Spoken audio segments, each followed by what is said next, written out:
The intro. I don't have that one.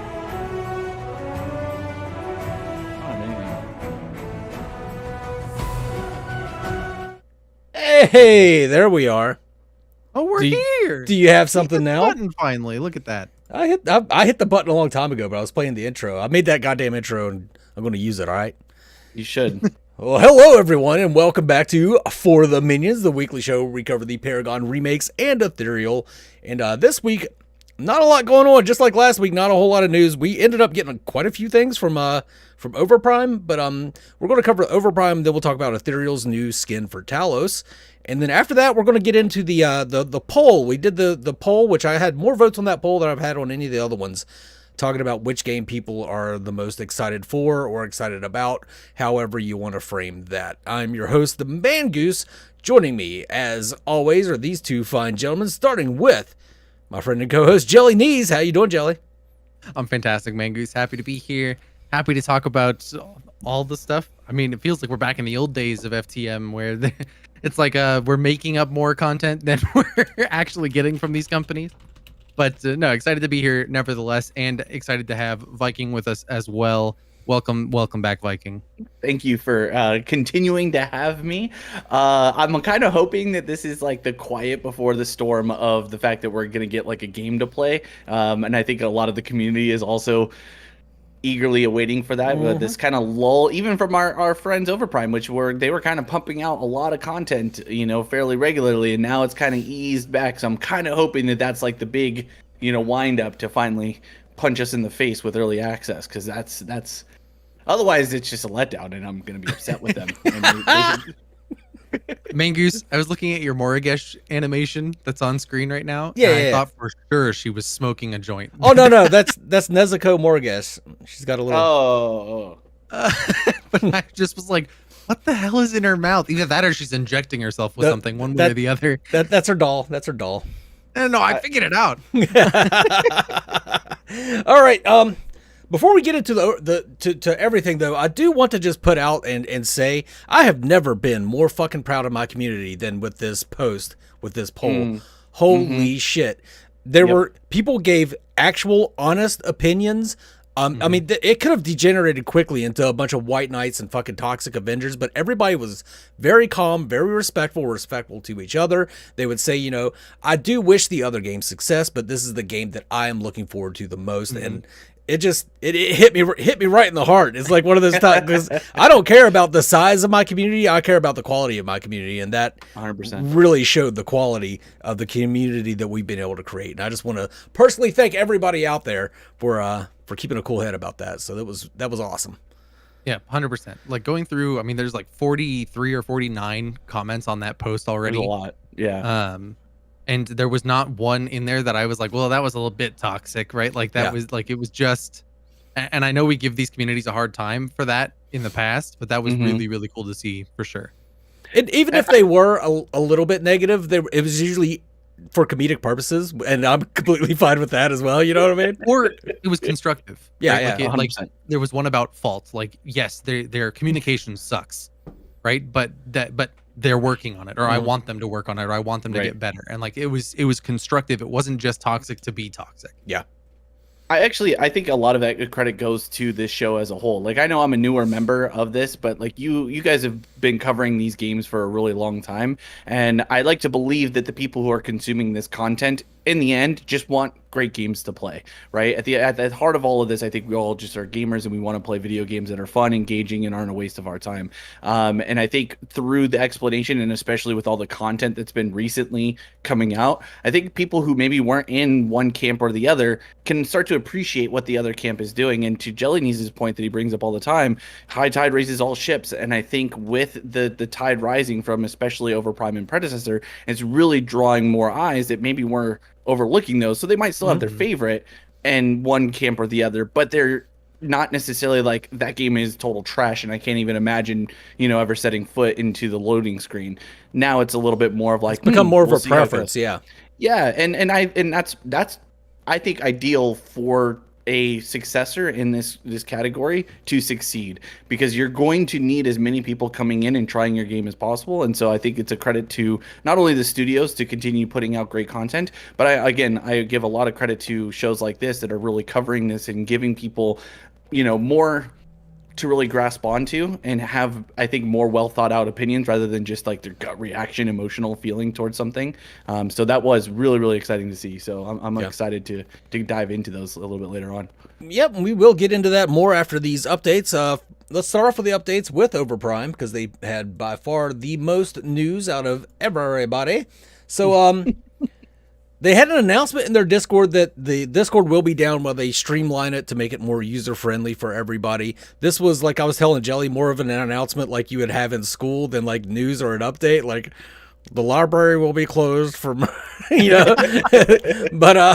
they also said something. There was something originally about they were also going to announce a specific date, but they removed that from that announcement, it seems, because I went back and looked. I didn't see anything about a specific date. Maybe one of you guys can look it up right now. A specific date will be announced before the renewal. Oh, okay. Right on. Mangoose is full of crap, guys. I'm just full of shit.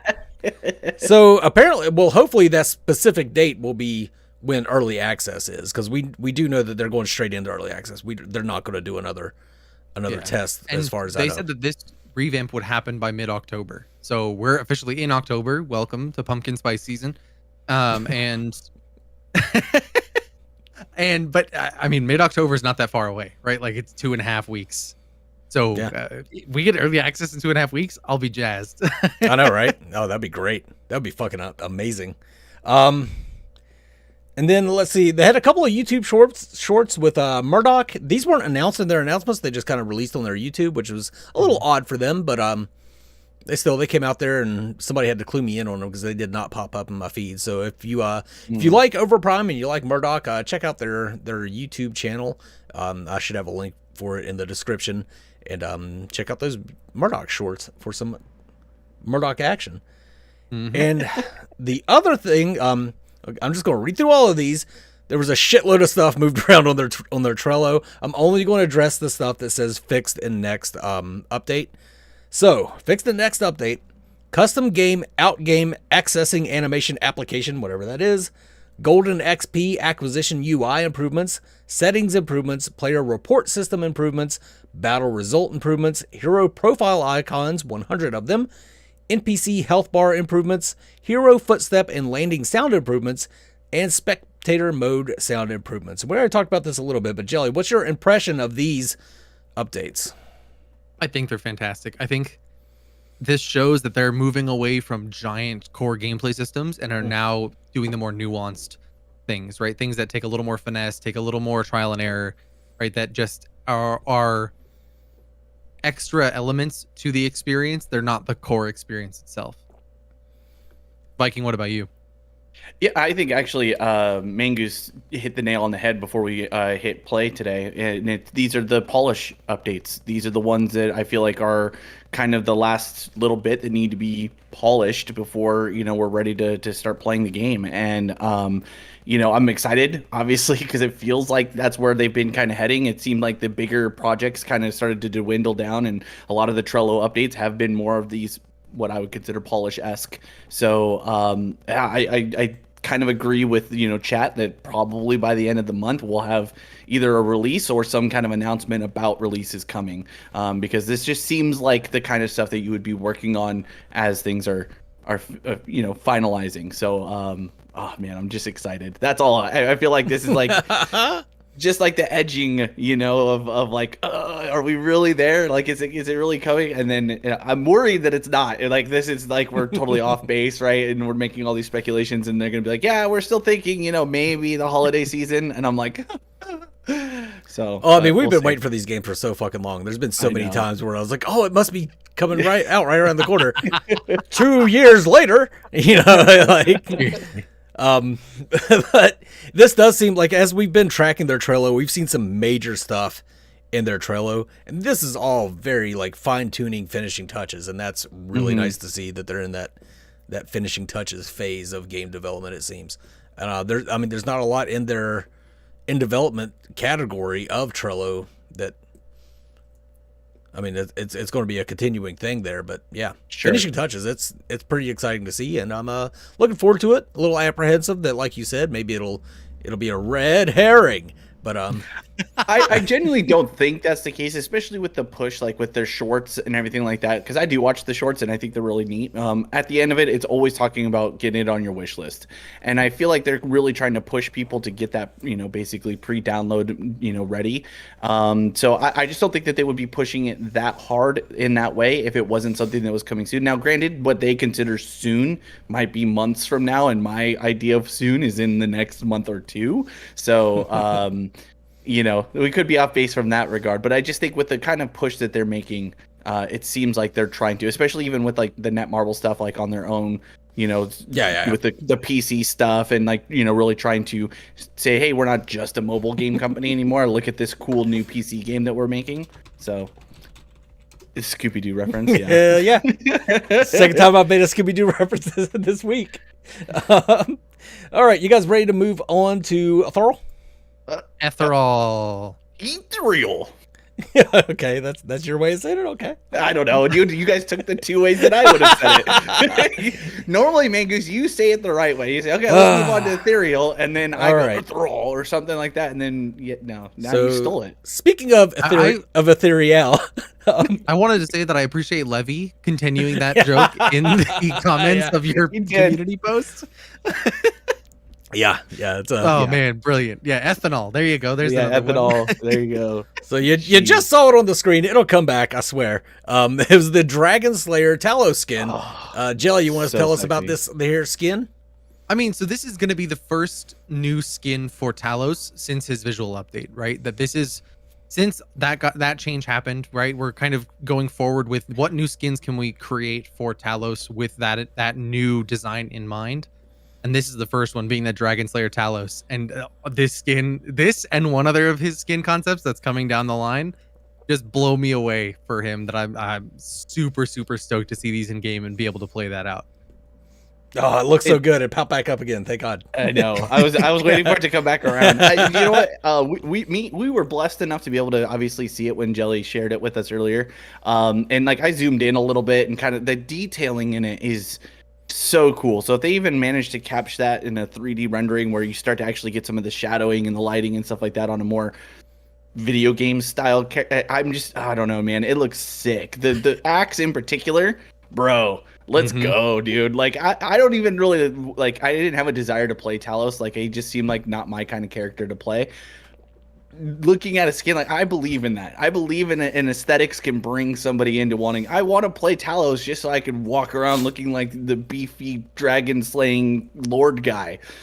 I want to be him. Look at that. It's sick, dude. It's going to appeal to the Monster Hunter community that want to play Ethereal. 100%. Talos, I've always felt, is very Monster Hunter-ish. He's got that giant fucking axe, and he does these crazy fucking moves. Absolutely. And he's kind of got his armor is piecemealed of like different creatures that he's potentially slain or killed in the past, right? And this is no exception. That it looks like he's got wings from a wyvern that he's killed, or a dragon that he's slain. He's pulled the scales out of a dragon. Like it's such a cool. It's just such a cool skin all the way. It really is. And he's got like the shredder arm. What do you call it? The gauntlets or gauntlets? Bracers. That's probably the better word. But yeah, dude, those look like old school shredder bracers. Do you know what I'm talking about from the show? I don't know. Maybe I'm dating myself here. The Teenage Mutant Ninja Turtles team wants to get in touch with us, we will make a Shredder Talos skin. Okay? I mean, I will make sure it gets put in the file. That would be cool. 100%. Who do you think you are, High Res? All right. I mean, that's all we had for Ethereal, though. Unless you guys had anything else you want to say about Ethereal? No, I think that's it for this week. Just again, another cool concept coming out that. I mean, I'm so excited to show more of these as time goes on. Like, there's some really, really good ones. Right on. Actually, as just a small segue, because I know eventually we'll talk about it in the discussion, but like I was actually really impressed with the amount of people who came out for Ethereal in this too, like in their comments. Like, granted, the other games seem to grab a lot more of our attention a lot of times because Ethereal is kind of way farther back in the development process. But I've liked like this resurgence that it felt like, that people are really, really starting to come alive with Ethereal's development, and I think a lot of it has to do with the recent push to start showing off a little bit more of what the team's been working on, and being proud of that work, which I think it's obviously shows how much effort and time and love is going into this game, and so it's super super exciting. I know it's for me, it's kind of came back. At one point, I was like, it's barely even a concept of a game, let alone a game, and now it's absolutely on the cusp of being like a real tangible thing, and it's so exciting. It's a real boy. Yeah, I mean, sorry. yeah, when that poll initially went out and Ethereal was like number 2 or tied for number 2 for a bit there, a couple hours there at the beginning, I was like, what the heck? Like, I was like, yeah, go Ethereal community, let's go. Like, that was cool to see for me, and now it's kind of settled out with all the votes that have come in, right? But still, it was like that initial moment. I was like, okay, and I agree. I think the comments of like, I plan on playing Predecessor, but Ethereal piques my interest. Like that, it's like they register that concept of like Ethereal's a little further out, but it is still definitely present in mind for a lot of people. I think that's super cool. I like Lionheart's comment. Which will come first, GTA 6 or Ethereal? Yes. Put Half-Life in there as well. Half-Life 3. Yeah. Which one's coming out first? Hey, console or GTA 6, right? Like, okay, yeah. All right. Well, speaking of that poll, let's move in and talk about these poll results, which is probably gonna be the rest of the show. And I did record quite a few of the comments, and we're gonna talk about some of those comments, speak through some of those. So as you can see, Predecessor took the lion's share. I mean, way more than anybody else. Seems like Predecessor is still the fan favorite out of all the games that people are looking forward to playing. Overprime is at 18%, though. This used to be the last time I did this poll, it was Predecessor was the biggest, and then I think it was next was Fault, and then it was Ethereal and Overprime. So Overprime has really come up in these numbers. So after Overprime, you got Fault at 10%, Ethereal at 8%, and then I also added the option, which seems to be pretty common anymore, is people that have they've moved on. They're tired of waiting for these games. They don't even track them anymore. They just saw the post and were like, I'll fucking vote for this. So and that's 7% of the people that voted. This was out of like 350 votes or something like that. Yeah, huge. So I mean, and this it's telling that Predecessor has kept this lead for so long, because I used to do these polls every week, and it would fluctuate wildly. Not maybe not between each week, but between every month, it would fluctuate wildly. Like Core was at like fucking 78% at some point or something like that, and now you don't even see Core on this goddamn chart. So, but Predecessor has, they took the lead after Core went bye, and they have stayed in the lead ever since. Yeah, absolutely. And that's the crazy thing, is that Core used to be the lion's share with Predecessor down in the bottom, and they've since come up with it, and it's exciting to see. But I think there's also a lot of things we haven't seen from Predecessor that I think will be interesting to see how the community reacts to it. Monetization being number 1 there. Well, so I mean, for me, it just also, I think Predecessors to me feels like the one that's closest to what most people are going to remember from Paragon, and that's going to be at its benefit or its demise, right? Like and I think that's going to be their struggle. Overprime has done a good job of trying to separate itself from the from being a Paragon remake. That's just not what they're wanting their identity to be. So while I do think that a lot of people are excited for it, I also feel like that large of a share means that they could also be very, very disappointed, because I would imagine that people who are still saying Fault are holding on to that same idea, is that this is the only Paragon that we have, so I'm just going to keep playing Fault.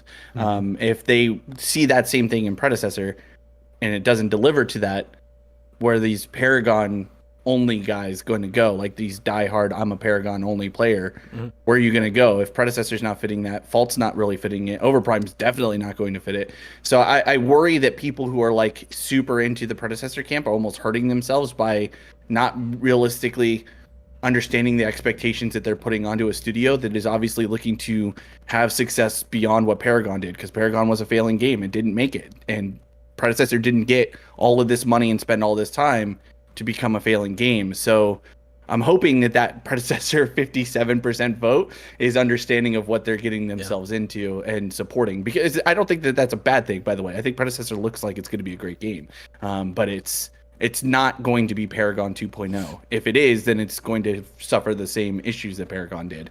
So, well, that's one of the comments that I actually didn't include on the list. Was somebody said that they chose none because none of them went with the old Paragon card system, which is just shows that there are people out there that are dead set on just a straight up resurrection of Paragon, no matter what, and that's fine. That's fine if that's what you want. That's not what you're going to get. I'm very sorry. And they said that they've moved on, so that's good, because you're not going to get just straight Paragon back. So that's understandable if you really like the card system that much. It was a very unique part of Paragon, and it's definitely not being carried forward by any of these games. Either card system, either the card and gym system or the original card system that I enjoyed. Oh, man, I want that card system back, so the original legacy card system back so bad. But I want it to be better. Don't make it they're locked behind loot boxes. Like, it's terrible. I even thought the concept of being locked into aspects or affinities, as they were called, was kind of cool, because it gave you a kind of a balancing knob. Like when FaZe was released, she was pretty overpowered for support, but she didn't have the white affinity, and that's where all the support cards were. She was growth and whatever the blue one was, I believe. So she didn't have access to purity sensor. So FaZe coming into the Paragon scene brought Aurora back, because Aurora was fucking running roughshod over people until they figured out purity sensor could just fucking cancel her ultimate pretty much. And then FaZe comes back into town, and all of a sudden Aurora is a great pick again, because FaZe can't do shit about it. Except maybe pull the person back to herself and then get frozen herself, you know? See, and I was a card system hater because it was too complicated for my casual ass. I was really? Like, well, and that, and we talked about this before, right? I didn't like it that like they were locked behind stuff, and you would struggle to keep up with guys who had all the cards unlocked, who you know, for whatever reason, and yeah, it was frustrating to know that there's a better build out there, but I don't have the cards to do it, and so therefore I'm playing a worse game than the guy who's, you know, on the other side of the lane from me. So I didn't like it from that. And also, while it was really cool to have like all the choices and be able to kind of make the system or make your build the way that you thought it would be best, at the end of the day, we all understand how gamers are. They're going to min-max. There's going to be somebody who crunches the numbers and does the math and figures out this is the most optimal build this every single time, and that becomes the meta build. And if you're not playing that build, then you're playing a subpar build, and you're therefore worse than everybody else. And so it's just like, so I don't really like, I like creative freedom for people to be able to choose things, but at the same time, like as from a game dev, it's probably impossible to realistically balance around. And so it just makes sense to be like, you know what, we're just gonna make the we're just gonna make the champions and give them items to be able to buy, and that's all you guys get. Like that's all the freedom of choice you get, because it's easier to balance that way. Stunt, thank you for the membership. Much appreciated. What's up, dude? Helps me pay for fucking Premiere. I was like, wait, is he paying you to fuck who? What are you? That's right, I'm a gigolo. You got to pay me. It's definitely not the other way around. I've never done that. Totally not, man. I've never been to Thailand. Operation Cobra Gold. Oh god. Fucking. Why do I always sneak dumb shit like that in? Why do I? Oh my god. Anyway, let's get into some of these comments from people. So actually, real quick, a comment that just got put in the chat. Pred is literally Paragon 1.5, and the fact that it's in the new Unreal Engine brought in hype. And I agree. I think the weirdness of Epic promoting a Paragon successor is very strange in and of itself, but that's a whole other thing. But I've seen more and more comments saying that it is it is Paragon 1.5. It is Paragon 2, whatever it is. And I do think it's almost to their detriment, right? I wish that they pushed that bar a little further. Granted, we're seeing their updated hero kits come out, and they're absolutely balls to the wall bonkers. But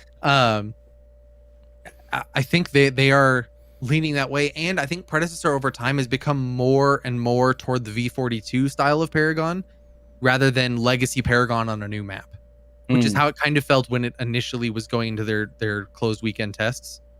And it's very different from what we're seeing with these new kits and the new gameplays and all those things. It seems like they're shifting more to that really fast-paced, more brawler style of game. And I know with a lot of people, they've said that that's why they don't like Overprime, is that it's more brawlery and it is more of that V42 style of gameplay.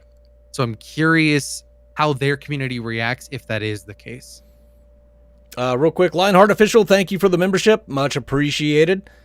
And also Joshua Van Noctis started his membership today as well. So that's why their names are sick. Well, their names are green, and I've realized that my little logo looks like a rubber ducky instead of a mongoose.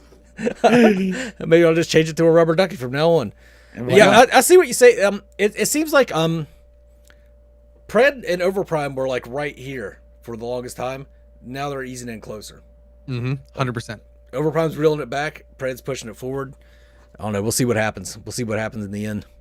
Yeah, it does feel like we're kind of getting them both in a weird middle ground where they're very similar to each other, with slight design changes like travel mode and Overprime versus not in Predecessor, right? But they're getting dangerously close to that same mark of the feel that they're going for for that kind of stuff. I kind of agree. It seems almost like it's like Smite with their different maps.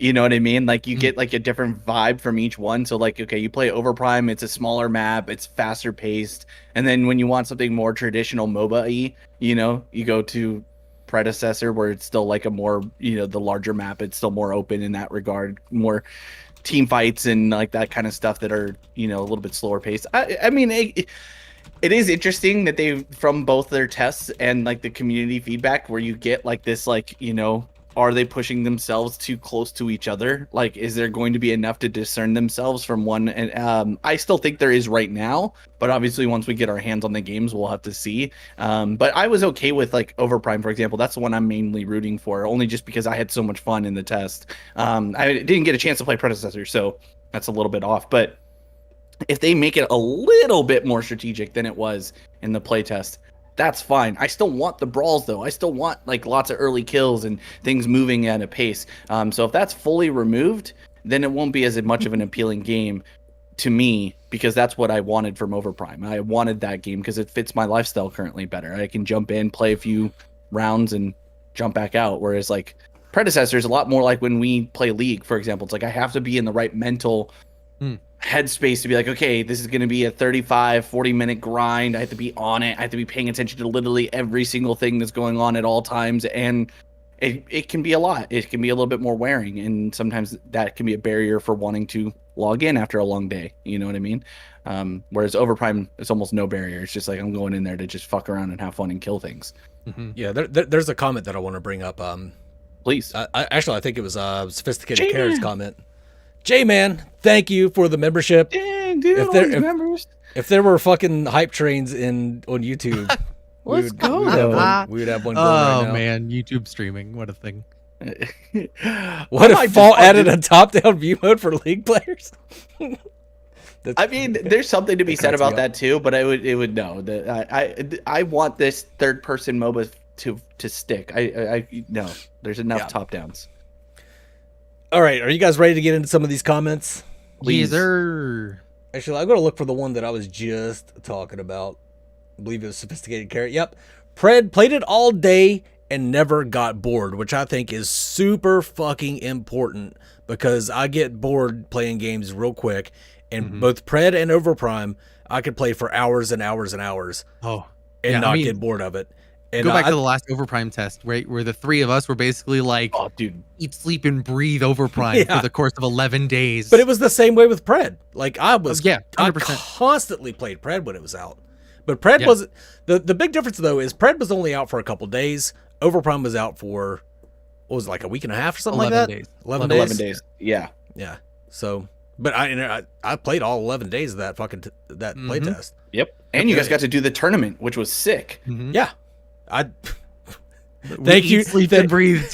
and thank you for carrying the casting on that tournament, Jelly, because I Whatever was I can do for hungover you, as man. fuck. I almost didn't wake up in time for it. I forgot. Oh about it. man. But yeah, no, absolutely. I think that's super important for both of those games, right? And having played Fault recently, there are definitely times where I've played Fault and I get 3 or 4 games in and I'm like, that's enough Fault for today, right? And I can move on and go play something else, do something else, whatever. But with Overprime and Predecessor both, when they last had their open tests, it was like, no, we're definitely gonna just be grinding out Overprime for 11 days, right? Yeah. Like it's, and there's definitely an aspect of that because it's limited time, it feels like you need to cram in as much play as possible in that 11 days or in the weekend that Predecessor is available. But it's a good sign for the future of what's to come for both of those games. Soul Reaper, thank you so much for the membership. Levy, thank you so much for the membership. go. Jesus, I'm Dude. You are with Screamer now, Mangoose. God. You're popping Now I know how the you fuck guys why they cry, because I'm getting emotional over here and shit. It's so cool. 60 Wavy, I called off work for the Pred playtest. Yeah. And that's what's nice about them announcing it like well ahead of time, because people want to take off work to play these games. And when they take off work, they play the dog shit out of these games. It's true. Yeah. Jose, there has not been an official date released, but they've said that they're going to do it sometime this year, probably around the holiday season. But holiday season could literally mean from now till December 31st for all we know. But yeah, so that's the best answer we have to give. Same thing with console, guys. You guys ask us every week about console. We have no fucking idea when these games are coming to console. The closest that we have announcements for is possibly Overprime, because they did a PlayStation 5 test on it. And then we've had Pred devs in here talking about how it is something that they are absolutely working towards, but we don't have any announcements. You'll hear from them before you hear from us, probably, and it'll be a big announcement, I would imagine. But man, dude, the support this week is popping off, man. Yeah, Let's go, Sophisticated members. Carrot, I don't cry. I just get so mad that flames come out of my tear ducts occasionally. All right. Iggy is fun on Fault. I agree, Lionheart. He's probably the best champion to play right now. He's just so much fun. Let's go through some of these comments. Joshua McCabe, I feel like Ethereal is too far off, and then and not just from a console player like myself perspective, to allow myself to get excited regardless of the positive viewpoint on the game. So I choose Overprime, since I feel like we are closer to getting that on the PS5. We'll most likely have to have the most content added, and because I think its chances of making it long term are high, will of course play any and all that make it to the PS5. So this is a console player looking forward specifically to Overprime, which I think if you're in the console camp, I think Overprime is probably your best chance. But as Viking would tell you, it's all about PC Master Race anymore. I mean, I know I went on my big rant last week. Here we go again. And I'm not going to do it again. I don't have anything to rant about this Here week. we I think one of you go. guys can take over the mantle of ranting about something. But we all agree and understand that going to console is an important step, right? But I think sometimes console players forget how difficult it is for these studios to bring a game, especially a game that's still titled as early access or beta or any of those types of terms, onto those stores. And each store is not going to be the same as the other. So if you try to bring it to Microsoft, they will have a different requirement than Sony will. And so those barriers make it difficult for these devs. And so my argument last week was more of a rant and a yelling at you guys, but it is that I would rather see them spend that time to make sure that the game is as good as possible for the audience that is ready to receive it, and that secondary audience will get the benefits of that when it's available. So I do agree with Joshua, though, that I think that whatever one does eventually get to console will have a huge leg up on the competition. And given that Overprime has already kind of showcased a little bit of what they can do with the PS5, I think they're probably the closest based off of what we have. But at this point, with the money that was invested in Predecessor, I wouldn't be surprised if they're not all equally up to the task around the same time that Overprime comes out. So it's definitely in the works, and I think it'll be there before they know it. I could see it maybe first quarter next year. If they actually come out this year, then I would say first quarter next year that we'll see something console related for one of these studios. Personally, I hope so. that would just be my guess. I think that would be a realistic time frame to get like a good feel for the market, how the game's playing well, and kind of figure out the bugs and all that other stuff, and then they can be able to theoretically get to a console release in the first quarter of 2023. That would be my guess. It could be longer than that, but that would just be my guess. Next comment here. I tried to pick one from supporters for each game. Console players. I'm a console he hates console players. I literally play. If you don't believe like us, every day. go back to last week. You can hate yourself. Again. Wow, that's fair. Oh, Mangoose, let me tell you. No, we'll talk after the stream, okay, buddy? Okay, thanks. Bud. Now, oh boy. Next comment is from Nerd Vibes. And he says, Predecessor! Exclamation point. I initially started off a huge fan of Overprime, but after seeing the level of polish and attention to detail of Pred, its unique items, tweaks and improvements to hero kits, and transition to UE5, it is, in my opinion, the closest to a true AAA title and successor to our beloved Paragon. I will likely be playing both Pred and Overprime, but respectfully, I haven't seen enough of Ethereal that looks impressive, and Fault has too much working against it to bring myself or anyone else back. So I think this probably sums up, well, aside from they started off as an Overprime fan and then shifted to a Predecessor fan, I think this kind of sums up a lot of how Pred fans feel and why there's so many votes for Pred. It is that polish, it is that attention to detail, the animations and everything that Omega Studio has brought the Predecessor that keeps people interested in it. Yeah, absolutely. And again, like I said, they're still talking about the other games, in a positive light. That just they have a preference, and that's fine. Mm-hmm. And I think it's the probably the closest to a lot of people's feelings. This comment in particular, I felt like actually hit the nail on the head with Pred as a whole, because they are probably the closest to what we would consider a AAA studio as far as the money that they have invested. Like that's huge. I mean, the 25 million, almost 30 million that they've gotten over the course. It's nothing to sneeze at. It's not maybe AAA money, but it's as close to an indie dev's AAA money that they're going to get. So I think that's a very, very safe assumption that they're going to be the ones that probably are able to enter into the market the healthiest, I guess, is the best way to do it. And visually, of course, the game does look really good. But I think Overprime's been making a lot of steps in that same direction as far as their visual updates and stuff we saw in these last few playtests, I think, or not playtests, I'm sorry, videos that have come through them, that the quality of the game's visuals have enhanced quite tremendously. So, yeah, I mean, oh, go ahead, Joey. I'm sorry. You're fine. I was just going to say, Joshua Van Noctis. I'm going to talk now. Joshua Van Noctis said it earlier. Predecessor has just been far more optimized than the other games so far. Overprime was very well optimized, but I don't think anything has come to the close to the optimization that Omega Studios has pulled off with Pred. Now you can talk, Jelly. I think there's something we also have to consider. We've talked about this in the past, that Fault has an edge in this way, is that getting these people in the door with their visuals is great, but it's going to be what they do with it afterwards, right? What their patches look like, what their balance looks like, and how often those things happen. With Overprime, we at least have some kind of idea of, at least we will get a patch at least once a month, because they're going to be dropping a new hero a month, right? So at bare minimum, there has to be a patch for that, right? But it's from there, what does their balance look like? What do their patches look like? What does their support look like for their community? And as of now, we have not seen any of that out of Predecessor.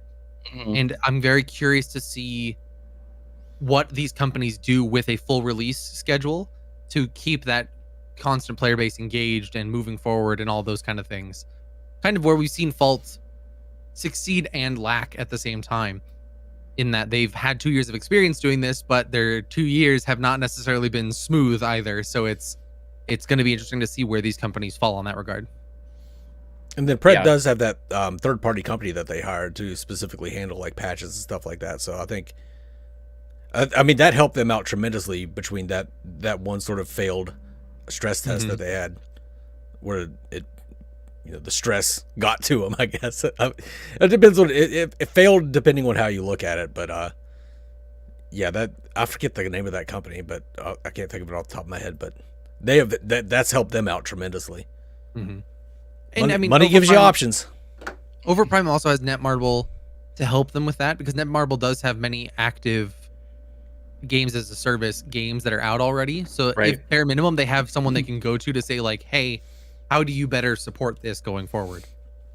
Right.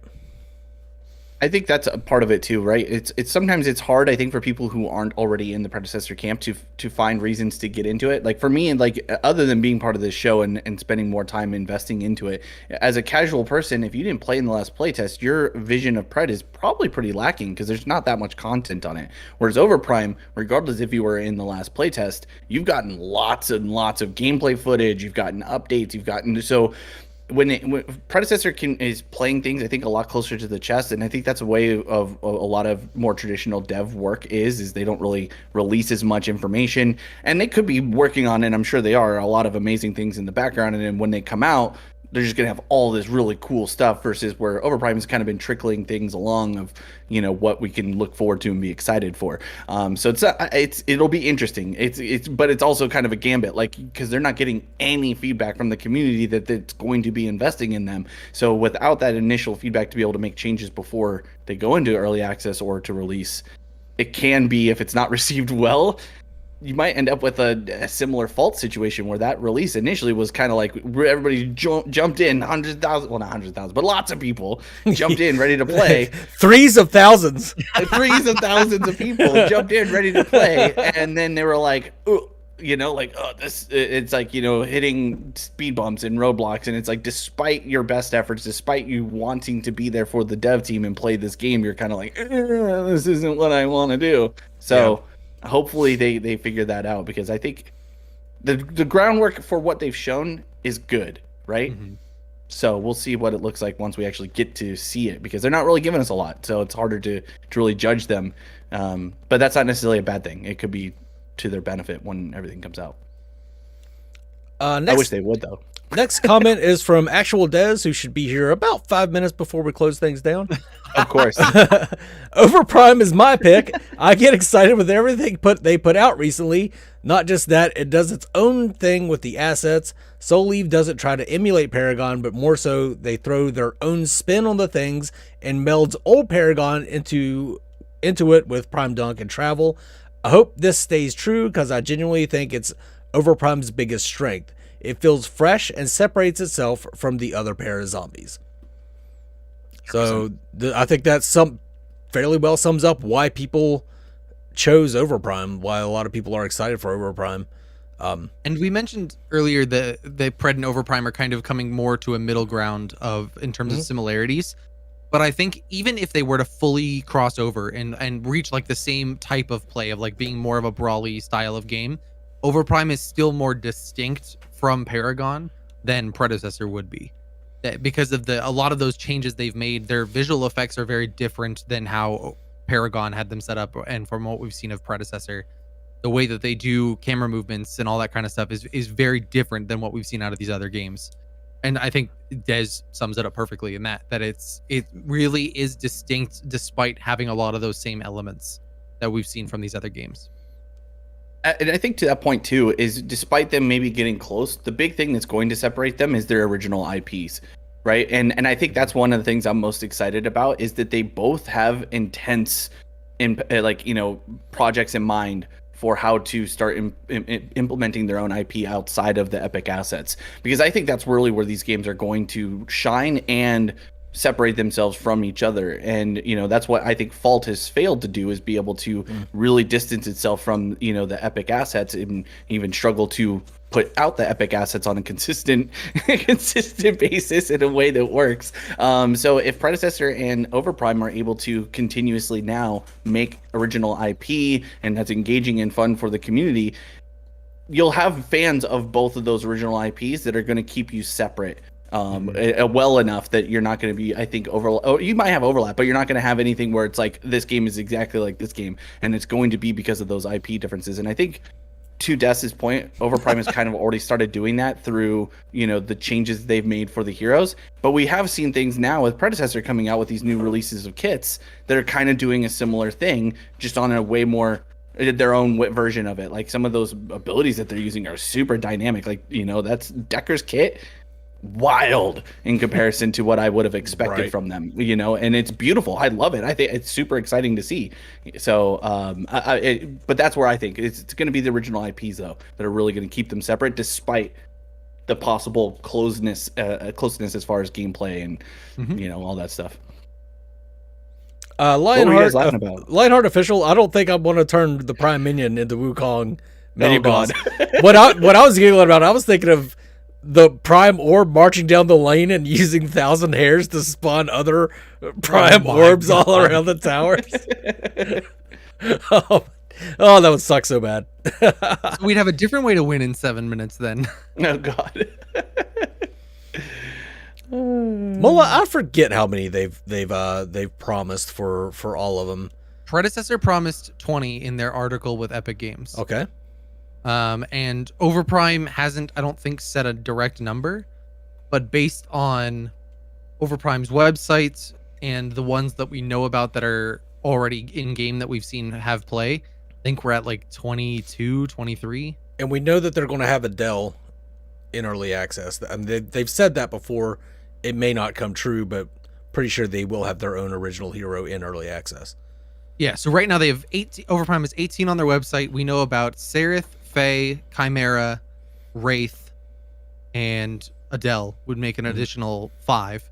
So that's 23 on early access release, assuming there's not more than that. All right, let's move on to this next comment. This is from Hooded Havoc. Even if it is the common take, Predecessor just feels better to play than what I've played of Fault and Ethereal. Haven't tried Overprime yet. The fluid combat, sound effects, and visuals are generally at a good spot. The UI was the worst part for me, but they're fixing it due to feedback. 100% true, I agree with that.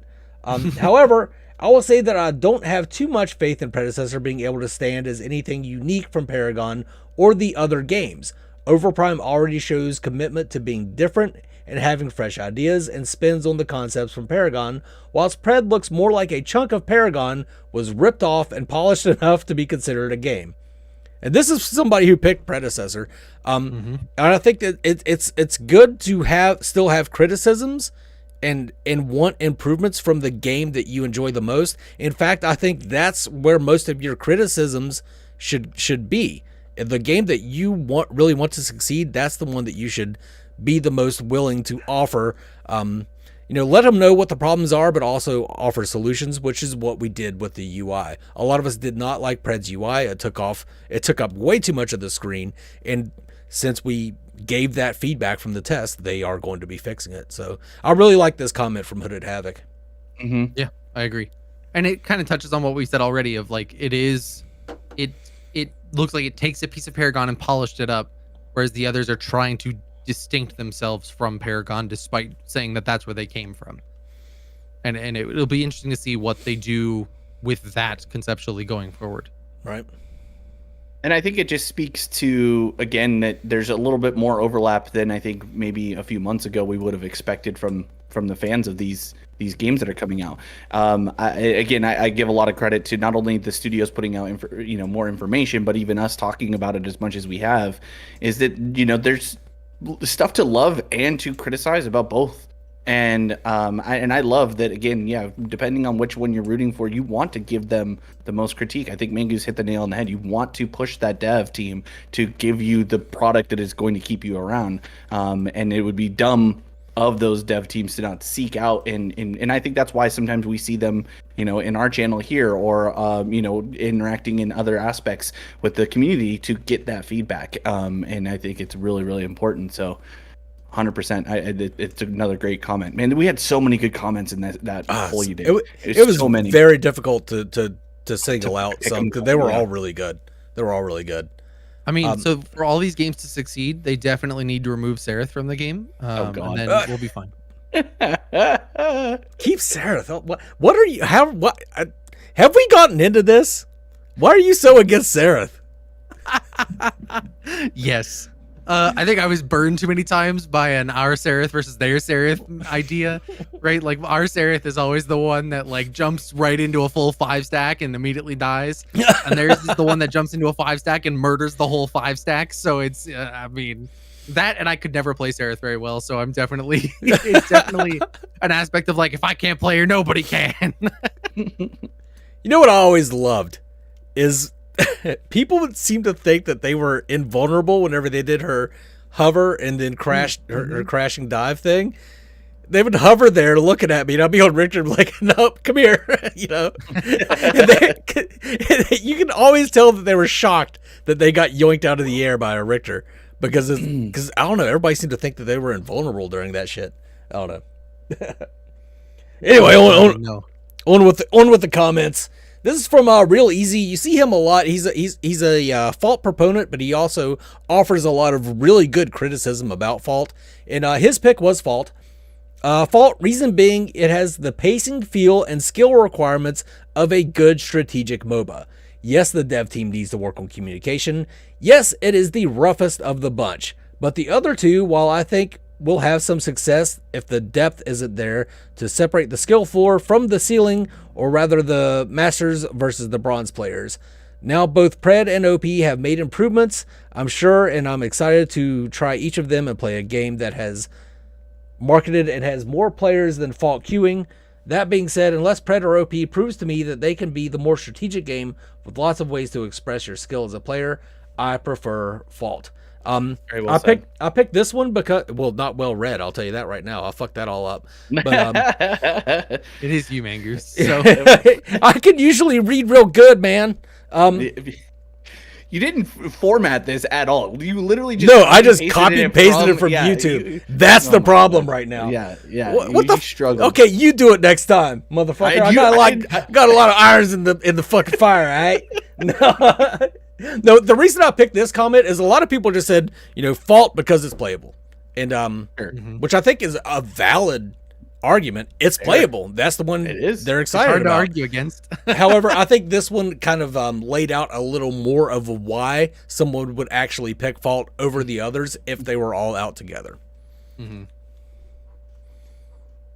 So what do you guys got to say? I completely agree with you on that. And I think it lays it out all on the table, right? Like I would agree that the strategic elements of Fault are more there than what I felt they were in Overprime or Predecessor in their last tests. Because Overprime, and granted, that could just be a balance thing, because Overprime and Predecessor, every single game, whether it was the enemy team or my team, someone gets fed, they steamroll the game, that's how the game ends. There was no direct strategy around it. Other than the strategic elements existed, but they weren't really the thing that made the game what it was. And Viking, you and I have proved during Fault Open weekend, or the first weekend of release, strategy can win out, right? We won 3v5 against a team because we were able to play the strategy game better than the other team. Took us like an hour and a half, but no. But I think that is definitely true, that Fault probably does currently, from the last playtests of the other games compared to Fault now, has the most strategic elements in play that are meaningful to the end to playing the game, comparatively to just someone steamrolls and that's it. Yeah, I completely agree. I think Fault feels like what you would expect from the traditional mindset of a MOBA currently.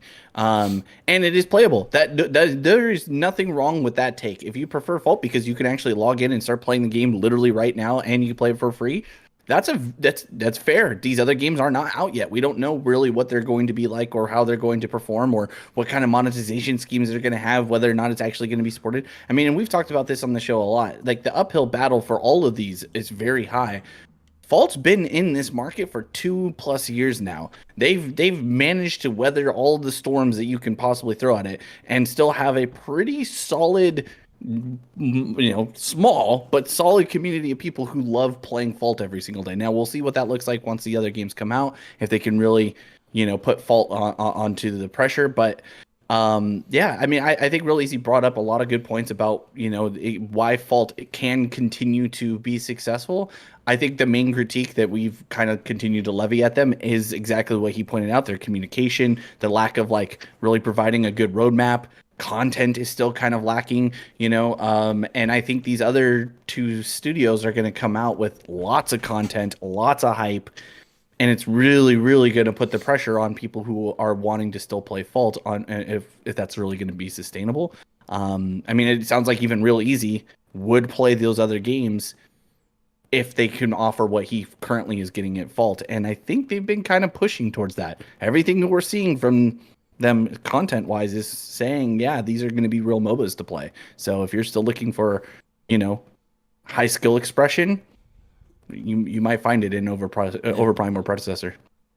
I do want to touch. Go ahead, Jelly. No, go ahead, Jelly. No, go ahead, man. No, I went first last time. Now it's your turn. Fine. So as I was saying, yeah, I knew that was gonna happen. Fucking dick.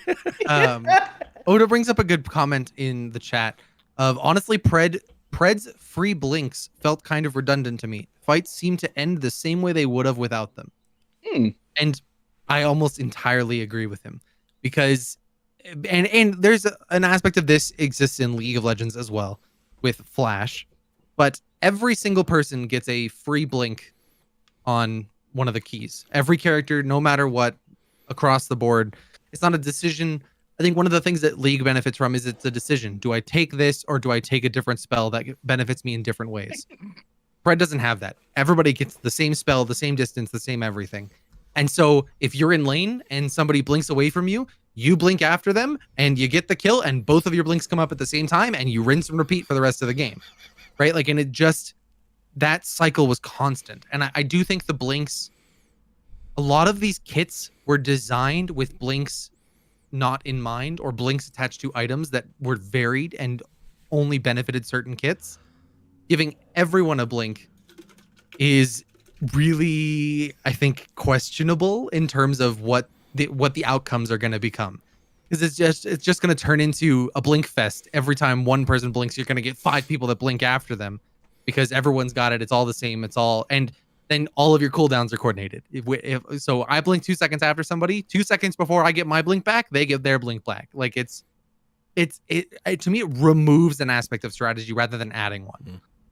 I think to that point, and I know Mingus, you still have yours you want to talk about, but like coming from League of Legends, there was a point where Riot had to come out and talk about the fact that they needed to do a better job with summoner spells because everybody is running Flash. You had to run Flash to be a relatively competitive player, and it basically becomes like, okay, so should we just make Flash an ability that everybody has inherently? No. What we really need to do is make it to where other abilities do things well enough that Flash isn't a mandatory. It's still pretty mandatory for most things, but the thought is there, right? So if everybody has a blink, then what's the point of the blink, right? Like when everyone's super, nobody is, right? Like right. It's the Incredibles quote. Right. You kind of hope, right, that there's something to be said around it, right? Like, again, you can, like, in League, you time it. Okay, I forced out their Flash or I forced out their blink and I didn't have to use mine. So now I have that strategic advantage to use at my disposal. So there is something to be said in a strategy game to be able to, utilize those things and, hey, we burned that earlier in this. They're not going to have it ready for this team fight. And it's just another cooldown that you track. So I guess we'll have to see, because again, if everybody has one, it's becomes something that you always are having to think about versus, it's an item like it is in Fault where, maybe they take it, maybe they don't take it. Like I never build the blink item when I'm playing Fault. Maybe I should. I don't know. I never think to because I'm like, more power, please. Like, but you don't have to do that in Predecessor. You have one. So it makes like, yeah, I don't know. It's a very interesting way to do it, and we'll see how it looks. Like, again, when we're talking about high skill ceilings and stuff like that, does that help? Does that hinder? We'll see. What was your thought, Mangus? Well, I've changed it now, but I'll come back to it. But what I want to bring up now, that y'all talking about the blinks, is the crests in Predecessor. I thought were very cool and added a lot to skill expression. Picking like 9 times out of 10 when I was playing a mid laner, I would take the stasis crest, but there were times I took the one where it was kind of like being able to rewind yourself with Wraith. Like 3 seconds after you activated it, you would get teleported back to it. which was really fun on the Fae, because I could, if the enemy team was all grouped up behind their tower, I would activate that, go under their tower, throw down my big combo, and then before the tower could kill me, I would just be teleported back to my original location, which was really cool. But most of the time, I would take the stasis because, I'd be running away from multiple people with Jelly, and he would be on Kalari and just run into the fucking jungle.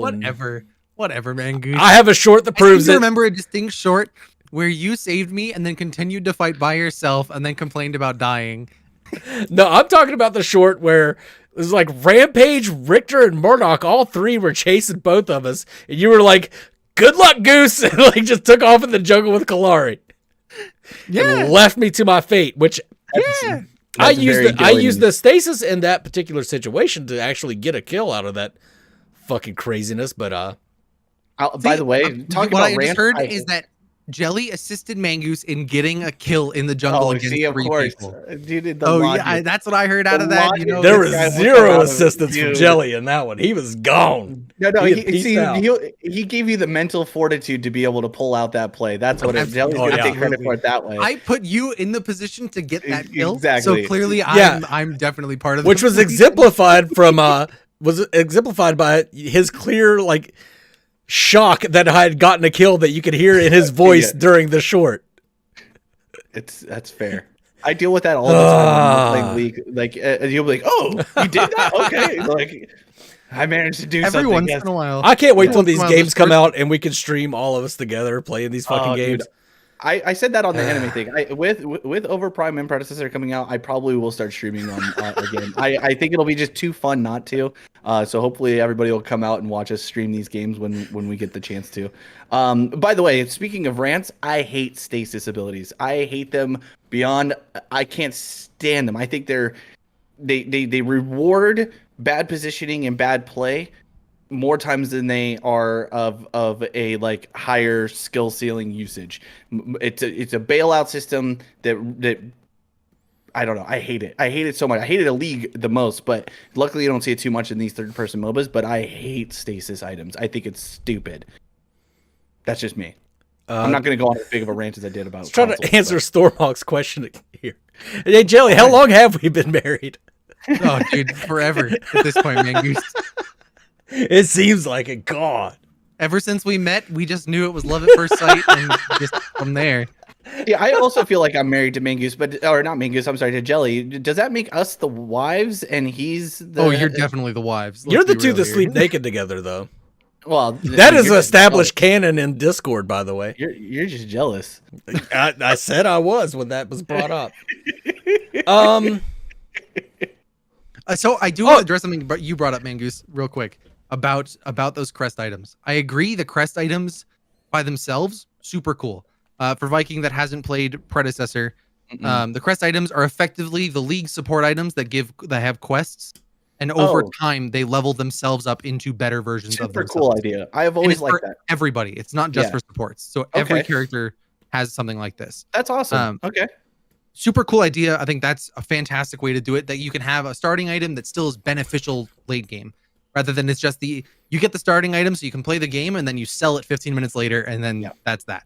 Fault kind of has that too, right? With the starting items, and the support one goes farther than because the mage one that you get the book, it also levels up to like a better. Oh no, you're book. right. Every Fault starting item does have. Yeah, they're not. You still end up selling them for another item later, but they do carry you through the mid game, and I did like that about Fault. That was a cool item. I wish they did that in other games more, like League. I wish they had that in League, like for other items. But anyway, sorry, I interrupted you. But a lot of those abilities that those crests give you, and we've talked about this with Galaxy Greaves in the past, a lot of those abilities that they give you is abilities from another Paragon character, right? They give you, like you said, Wraith Rewind, or they give you the ability to resurrect yourself after a couple seconds, right? Or they give you, right, like Galaxy Greaves gives you Decker Jump.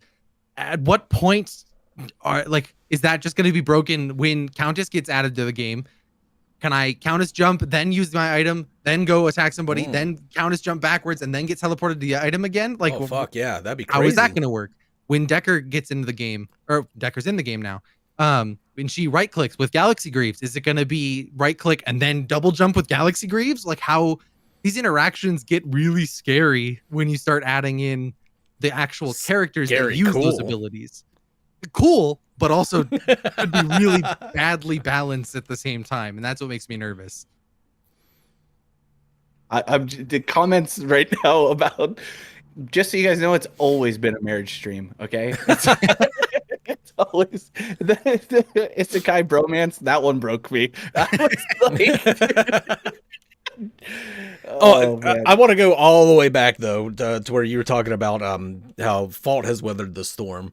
I would say yeah. that the Fault ship has weathered many a storm, but Pred and Overprime have bigger, fancier ships, and I think we're going to see a lot of people jumping ship once they come alongside Fault. However, as to Molo's comment a long time ago in the chat, the Predecessor and the Overprime ships require a lot more people to stay afloat, whereas Fault can stay 100%. afloat with just a few people. They've proven that they can do so. Right. Well, that's still to be determined too. Right now, with Fault being free to play, right? They were getting by on the fact that they were a paid for game, but we'll see how long they can last if they lose more numbers than they already have, right? Yeah. But I agree with you 100% that these two new ships are going to require a lot more to keep themselves afloat. It's going to be a bigger undertaking, and that's why I think, again, it's already a huge thing for them to be able to weather the storm of entering into this marketplace, let alone being competing titles and all the stuff that comes with the, Paragon baggage, if you will.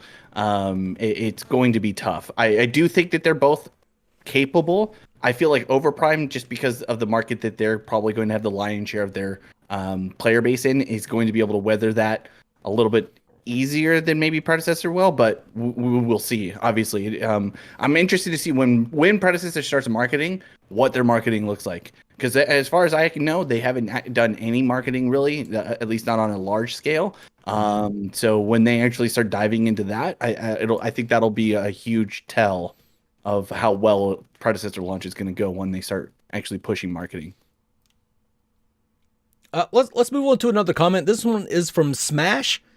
When I watch clips of Overprime, I think, cool, looks good, but needs a lot of improvements in terms of animation and gameplay, and always looks the same. When I look at Predecessor clips, it looks polished in terms of animation and gameplay. Still needs work, but looks better than the rest, and you can notice improvements overall. They seem to have a decent team and have an idea what they want their game to be. No interest in the other games, but I only hope the best for them. I think this is, again, I included a couple of Predecessor comments because that's what everybody kind of rooted for. You could tell, 57%. That's what everybody was kind of rooting for. But sure. I think this was a great comment. Predecessor definitely does take the lead in just smoothness of gameplay and animations and everything like that. I think I see what he's saying about Overprime though. Like, we haven't seen much improvement until they released that in-house tournament. I think we saw a lot of improvement from their old videos. 100%. So, and as we get closer to their actual release, I think they'll release some gameplay trailers, and we'll see quite a bit of improvement in those. Mm-hmm. But great, yeah. Again, love my community. No interest in the other games, but only hope the best for them. Hell yeah. Yep.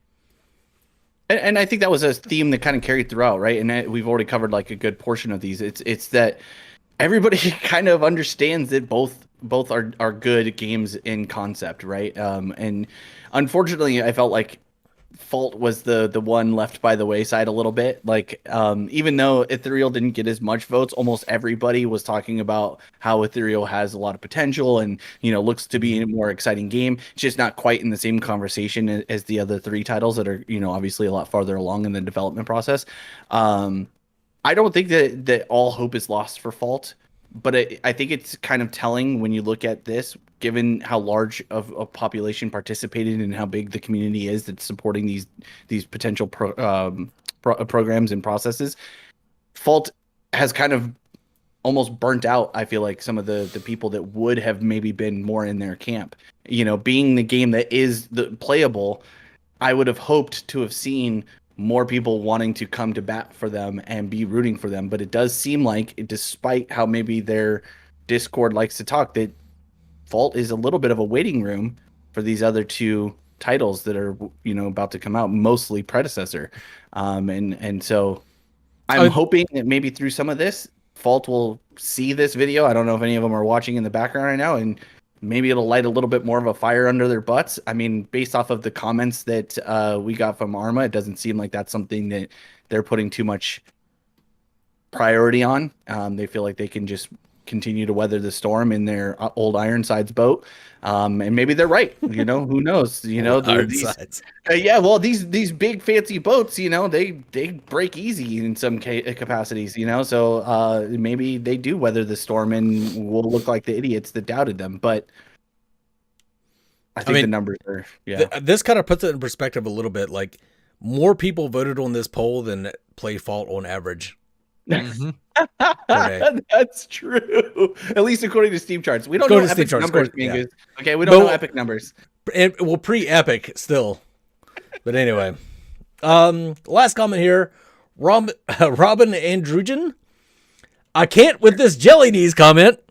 I don't know what he's talking about. I don't know what he's talking about either. Some guy was on there talking about how hot the community manager for Ethereal is, and I mean, I agree with them, but that's crazy. But I agree with Ethereal. It's just the project that is the most standalone one and adds the most new stuff to the MOBA genre. Personally, I enjoyed Overprime 2 a lot and hope that the next playtest comes soon. So that's somebody rooting for Ethereal. But as we said, a lot of the comments were, I'm really looking forward to Predecessor, but Ethereal piques my interest. I'm really looking forward to Overprime, but Ethereal piques my interest. Or even the other way around. I'm voting for Predecessor, but Overprime actually really impressed me, and I'm kind of looking forward to it now too. Or even that we had the one comment where the person started as an Overprime fan, and then as they saw more and more of Predecessor, they become a Predecessor fan. So it's going to be an interesting next year, I think. Absolutely. And we've talked about this already about like how proud we are of this community for not just bashing on like my game's the best, screw those other games, right? Like that's, but the especially with Smash last line of no interest in the other games but only hope the best for them. 100%. That to me is the most embodying of the high tide raises all ships. Yep. Right? Of like, I hope the other games do well because I want my game to succeed. Right? It's not I want them to do terribly so my game succeeds. It's I want them to do well, which pushes my game to be better. And I think that's really, really cool to see throughout all these comments is that it kind of that idea being embodied of high tide raises all ships, which is very different from what we've seen even 6 months ago, 4 months ago, of these polls were very, very different in those answers. Also, for Cyberdrunk, does Ethereal have any plans for another playtest this year? I want to run it down lane with Talos again. I know Mangoose wants to join you in doing so. We'll meet in the middle. We'll be on opposing sides. I will say there are plans. I cannot disclose dates or time frames, but I will say there are plans coming for more Ethereal soon. I promise. And 60 Wavy, I think we all just want a good game. Just 100%. Not sure what game that is. Mm-hmm. So yeah, I think that's perfectly okay. And I still hold by my thought that there is space for two. I do think the two games, Fault seems to be on the lower scale of this, but I mean, whether it's Fault, Predecessor, or Overprime, I think that there is space for two titles. I doubt for all three, and I think it's Overprime and one other. I don't really think that Predecessor and Fault both survive in the same sphere. I think one eats the other. Personally, pain in the ass with the soon TM comment. We've moved on from soon TM to do you want this or console? That's the new meme. Do you want a better UI or console? Do you want this hero or console? That's what we do now. Yep, 100%. Raziel. Right, that is the new. Oh, Raziel, yeah. I like this comment from Raziel. We have a good game. It's called Fault. Just advertise. Yeah. Well, so I would pose that question then to him, right? It's one thing to throw like critique, and we do it often on this show, but we usually try and bring like, okay, so what's your solution, right? So what is it that Fault, in your opinion, that they can do to be able to compete when these other titles come out? Because we know they're coming. So what is it? What kind of advertisement do we need from them to be able to weather the storm continuing? I right now, we talked about it a little bit. I think Fault needs an absolute fucking miracle right now. Like, I can't think of a way ahead for them. I think they've had opportunities. I think they've done an excellent job with Fault. It's it's a good game for how many people have worked on it for the little amount of money that they've had to work on it. Mm-hmm. But they've just poisoned the well way too many times. They've had so many opportunities to make that game more than what it is now and have squandered all of those opportunities. And it's just built up to the point where I do not see a light in the darkness for Fault. Doesn't mean that light doesn't exist. It very well could. I just don't know what it would be. I mean, we always say more marketing, more advertising for Fault. I don't think that would help at this point. I think that's true. I think they need a levy of things, right? They need advertising. They need content, like more content and better content. They need better a revamp of their already revamped monetization to be more engaging, so that way they can keep money coming in. They need skins. They need events. They need a lot of things right away. And that's the thing I think that continues to bother me is that even I posed the question to Arma when he was on partner panel, and it just still doesn't feel like they have the same like time frame in mind that we do for people who are wanting to see something from them to keep us interested. And if the community is screaming, if we as the voice of that same community are screaming, give us something to be excited about, give us something to be excited to talk about, but they're not doing it. And I think that's, so advertising will help, but I don't think it's not going to be enough. What are you going to advertise for?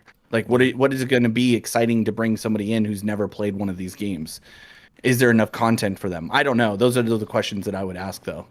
Dapper Dice, thank you so much for the membership. I think it goes further into, we talked about in the past of them doing more to nurture their community, right? Because even if they put out massive advertisements and got players coming in, they're at this point it's almost that they're putting out ads for one of these other two games without anything to back it up.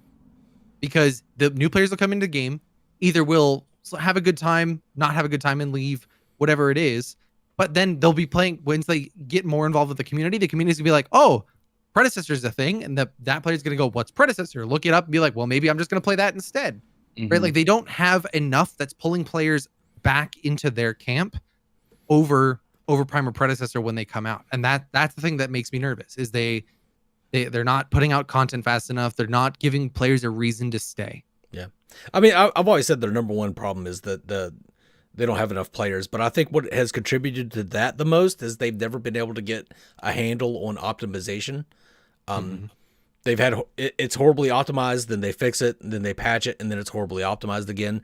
So depending on when you play Fault, you may think this game's actually pretty damn good, or you're like, oh, this game is total shit. And there's just enough people that have come in when it was total shit to just not come back to it. And it's not, I shouldn't say that the game is total shit. It's just horribly unoptimized at certain points in Fault's history. Yeah. Like even me playing it, I always play at 60 FPS because that's what YouTube recordings are. Yeah. I've even had optimization issues with Fault. Sometimes it's perfect though. Every once in a while you'll play Fault and everything runs fucking ultra graphics, and I don't have a high power PC, and it runs fucking great. But then the next month they patch it and it's just all downhill again. I want to give you guys a chance because you guys have been covering this stuff a lot longer than I have. But Molo says this stream of Vile for Vault now reminds me of Paragon days. So much of toxicity shitting on the game. And I know we've talked about before that, Paragon had a lot of things that led to its ultimate failing, whether that's from the community side or from the dev side and a combination of the two. With that comment, how do you guys feel that we as part of that community or as talking heads have a play in now Fault? I don't think we're very toxic towards Fault. A lot of times I just feel like we're giving our honesty towards the game that we have to play. I think there is a lot of toxicity that does get thrown towards Fault. However, I think they also fostered their own environment of toxicity early on into the development phase. And the other thing is, it seems that the reason things got toxic with Paragon is because it really seemed that the dev team were ignoring what the players were asking for, and that's what seems to be happening with Fault. So when that happens, when communication is a one-way street, that's when shit gets off the rails. That's when people start spewing poison a little bit. And I don't think even in Fault's case, like, like us and the partner panel, we're not spewing poison. We're offering suggestions that may help them improve. It's up to them whether they take those suggestions. And, you know, I'm not going to be offended if I make a suggestion and they don't take it. It's their game. They're allowed to plan ahead and plan for its future. But when you see the same problems and same mistakes made over and over again, when you have pointed those mistakes out, it gets to be real hard, real rough, and people start to get angry that they feel that their voices are not being heard. Mm-hmm. Yeah, I mean, so Rayleos brings it up, and we've said it several times before. Fault's biggest problem is SMS, right? Like it's not the game that's the problem necessarily. It's the failures to learn from their history of SMS every time they put something out, whether it be a patch or new content or whatever it is. I mean, the amount of times, it's a little thing to be sure, but the amount of times that I go into their game when they've added something new and there's a placeholder texture from Unreal Engine where a image of a ward is supposed to be, or an icon, or any of those things, blows my mind. Like, happen once or twice when you first release, but then design a pipeline that says, make sure these things are all in place before this goes out, and never have it be a problem again. Right. Yet it's the same issues over and over and over again, and it feels terrible. Molo was also saying, you know, give it 10 patches on Pred, you will see the same if they're not constant growth to overcome this toxic community. Yep. Yeah. We've said that before as well. Like, once these games bankai, we're going to see just how nice and lovey-dovey the community is after they have it in their hands for after a couple months. But I think, and that's I think the difference too is Predecessor, Obeda Studios, and Netmarble with Soul Leave have the monetary assets to overcome those problems a lot faster than Strange Matter does, which is sad for Strange Matter, but this is real life. It's not my fault that they don't have more money than Netmarble or Omeda with their seed funding. Yep. SMS is Strange Matter Studios. And I mean, toxicity in gaming in general has been something that we've talked about on this show before too. And I actually made that like appeal to the Fault community before free to play was coming out, and as free to play was coming out. I remember we spent a lot of time even talking about that if people who are enjoyers of Fault wanted to see Fault succeed once it went to free to play, that the community itself would need to understand the role that they play, and not creating an environment that when new players were downloading the game for the first time and trying to come in and play in casual lobbies, literally called casual, that you wouldn't shit all over them and call them names and tell them not to uninstall the game. Because I've had Fault since it first came out, and I was still getting those same comments when I was playing. And it's like, well, if I'm brand new and I don't have anything invested in this, I'm playing it because we talk about it all the time. You know, now granted, when they released Iggy, I started playing because I actually wanted to play for it. That was kind of a surprise. But before that, it was just, I don't know, like I wouldn't want to deal with that nonsense. I'd just go back to wherever game I came from then. You know what I mean? Like they don't have the benefit of being as big as League of Legends or as big as Smite is, and where a toxic community isn't necessarily going to stop people from continuing to play the game. League of Legends has one of the most toxic communities I've ever encountered. It's worse than like Modern Warfare lobbies, in my opinion, in some capacities.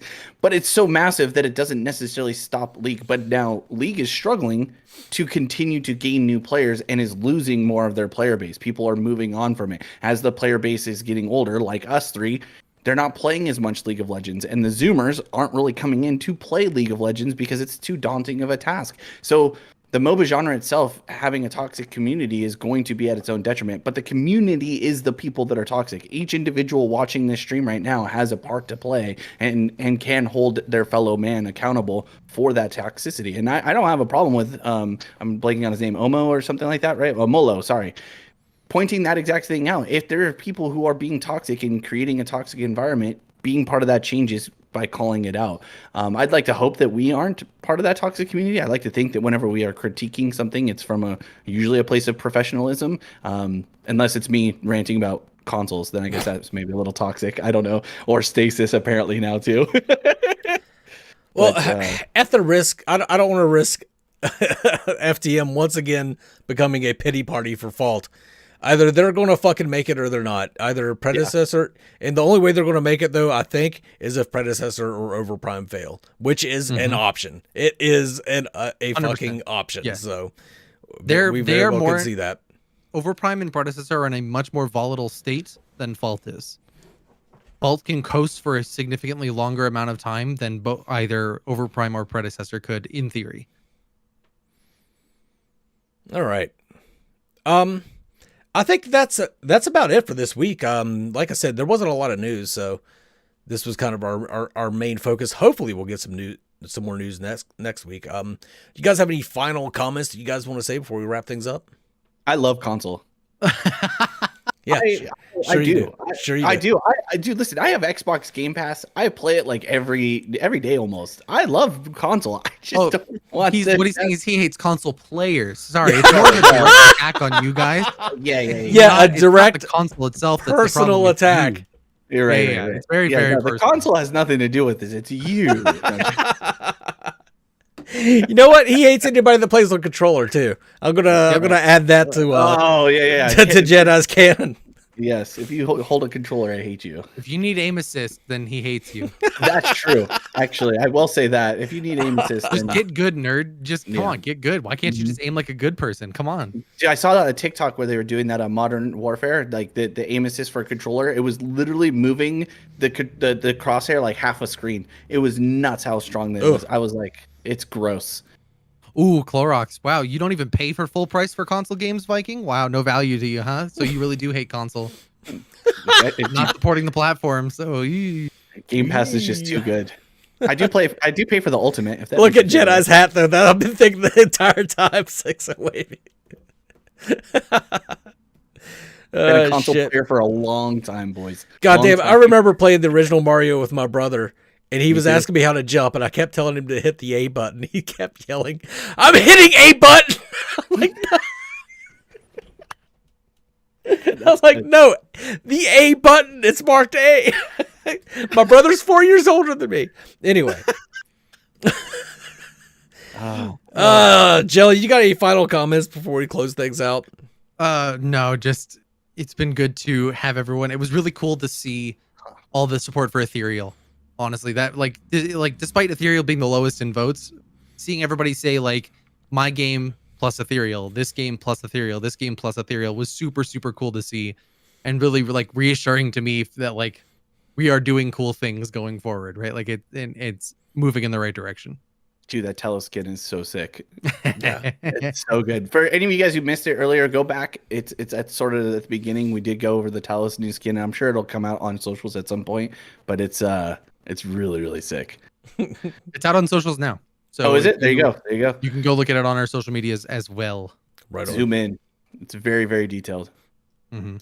I just want to. That'll be my final comment too. I think you're about to say the same thing. I was super proud of the community. Like I know I'm relatively a new member of being a face on here on FTM, but it was just so cool to see all the comments coming through. How engaging people were with it. I mean, comments in general over the last few months, but especially since we've had a lot more content, have been really good overall. But this post in particular was just super, super cool. It was really, really neat. It got me excited for all of this, and just because the community is bringing it. So I hope that kind of combats a little bit of what people have perceived to be a toxic community for these games, because I do think that there's a lot of positive actors, and this most recent poll that you did, I think, showcases that a lot, and so I'm really, really excited for it.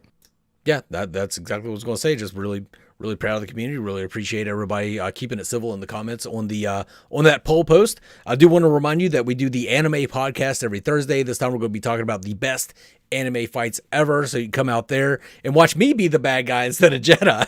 I tend to be the one that pisses people off on that one because I bit of a gatekeeper. Anyway, sounds like Mangoose. I do appreciate everybody coming out and watching the live stream. I appreciate all the support on the live stream, all the new members. I'm going to have to go through and update the outro, but yeah, so many today. I know it's 5 of them. It was a good time. Great. But yeah, thank you for coming out. If you're watching the live stream, thank you for watching the video if you're watching that. But for now, this is the For the Minions crew signing off. You guys have a good one. Hit the button. Follow me on Twitter. Button. Do the buttons. Special shout out to channel members I Blood Hunter, Blastoise King, Raven, Meow Mix from Let's In, go. Jelly Knees, Clorox TV,